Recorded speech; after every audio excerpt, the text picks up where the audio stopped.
नमस्कार. गीताज रेसिपीमध्ये आज मधल्या वेळेस खाण्यासाठी पापड कोन चाट हा पदार्थ कसा करायचा हे पाहणार आहोत. सुरुवातीला पापड अर्धे अर्धे करून घेतलेले आहेत. ते एका तव्यावर असे कापड घेऊन असे शेकायचे आणि शेकून झालं की लगेच त्याचा कोन बनवायचा आहे. जरा तुम्ही वेळ केला की कोन हे करता येत नाही, मोडतो कोन.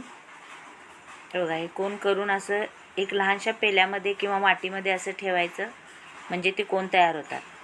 आता त्यात भरण्यासाठी सारण करायचं आहे. टोमॅटो, कांदा, कोथिंबीर आणि उकडलेला बटाटा. एका बाउलमध्ये कांदा घ्यायचा आहे, त्यामध्ये टोमॅटो घालायचं आहे, शेव घालायचं आहे, आलू भुजिया इथे घेतलेला आहे, कोथिंबीर घालायची आहे, उकडलेला बटाटा घालायचा आहे, 1 चमचा चाट मसाला घालायचा आहे, 1 चमचा आमचूर पावडर घालायची आहे, अर्धा चमचा तिखट घालायचं आहे आणि चवीनुसार मीठ घालायचं आहे. आता हे सगळं घालून एकसारखं हलवायचं आहे आणि ते आपण पापडाचे कोन करून ठेवलेले त्यामध्ये हे भरायचं आहे.